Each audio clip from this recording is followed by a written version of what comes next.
Man, what could be a better time to come back to reviewing? I got some improvements to the level avatar, and the sequel to one of the first games I've played on Steam is right on my lap at about the same time. Wouldn't you say this is a good time to live level wise? My life has been filled to the brim with torture ever since you hid me away from this mortal coil. I will do everything in my power to make sure that you feel the same pain that I have, so maybe one day you will finally understand. Even if you do feel my pain, you will never, ever have one good bone in your body, and Okay. Somewhere around the time frame of me asking for a code for Clash Cup Turbo, which still isn't out somehow, my YouTube business email got placed on a mailing list where I was notified of some games. And basically I just tell them if I want to review them or not. I don't get anything extra, but I just get a chance to play the game, and they tell me to review it. When I saw that I got one of these emails for a sequel to one game I had so much nostalgia for back when I first got on Steam, I just couldn't pass this opportunity up. Not by a long shot. So with that, here's the review of Anodyne 2.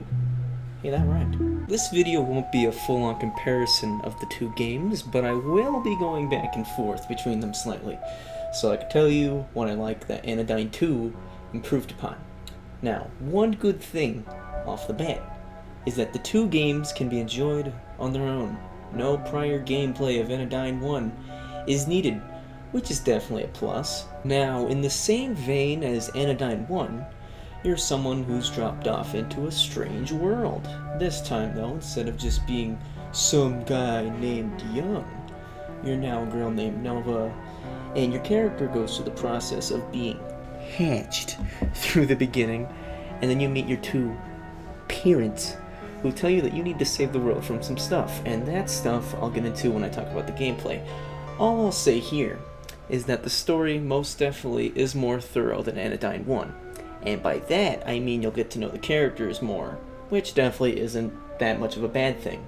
It's a pretty engaging plot, although it can be put in the backseat for gameplay, like the games that this game might take inspiration from, like Legend of Zelda, of course. Now, unlike the main character of Anodyne 1, you have your own arsenal to start out with right out the bat. Anodyne 2 changes up how the world works by giving you two types of worlds, the hub world and the actual gameplay. Now, why would that be? Well, this is because Nova has the ability to shrink to microscopic size, so she can stop dust, dust, from making people go insane. In the hub world, you can walk around, jump, and travel to other hub worlds in 3D space. Once you use your only ability to shrink to go into affect people, is when you actually get to use your other abilities.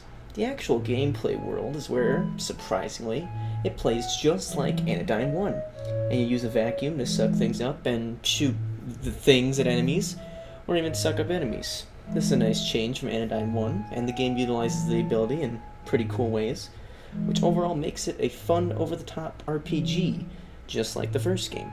Of course, Anodyne wouldn't be Anodyne without collecting cards. This time you collect dust from enemies to upgrade a container that I don't know what you can do with it because I didn't pay attention to it, but I'm sure you can do something with it, but that's there. Now, there's some moments in the game that are really cool that couldn't really be done with the first one. For example, in the beginning of the game pretty much, when you're trying to enter this one person, before you enter you have to do a kind of rhythm thing to pull it off, and it's kind of like that level at Sly Cooper, which is pretty cool. And also one small change they made that I really love is being able to actually walk over save tiles to save instead of hitting them. It's a lifesaver, but on the other edge of the sword you can no longer just save where you want like in the first game, but rather you're limited to checkpoints or save circles. It's not a bad thing, and I understand why it was done, of course. Also, thanks for adding controller support. That's a big plus for me, Chief. Now, the music in Anodyne 2 is excellent. Most of the music fits the scenes I was in, as I thought they would, and in some cases they went even a bit more varied in theming, like some tracks seemed more exciting than what Anodyne 1 ever did. I wouldn't say if it's better or worse than the first game's music, but it's certainly something that I can get behind and jam with. It's good. Now, the 3D art style of this game is akin to PlayStation 1 graphics, and I think they look great for what they're trying to do. Not only does it look great, but the style really makes some scenes look more ominous and weird in 3D, which is what you'd want in a game called Anodyne 2. In the 2D sections, like the music, they seem to go a bit more varied in styles than Anodyne 1, which is cool. It's great. I love it. Now, overall, in summary, from what I played of Anodyne 2, it seems like an improved version of Anodyne 1 that mixes between 3D and 2D sections that expand upon the charm of the first game, and makes it just as, if not more memorable, than the first, and I really can't wait to play more. I highly recommend it for whatever price it'll be at when it goes on Steam. And with that all out of the way, I'd like to thank the people who gave me a chance to get the game in exchange for a review, and I'd like to thank the developers for making the game. And also, feel free to check out the Steam page for Anodyne 2 and the developer's Twitter in case you're interested, just like I am. Well, I guess I'll see you all next time when I do something that's probably not a review, unless I see something else that's cool to review. So yeah, I'll see ya. Bye-bye!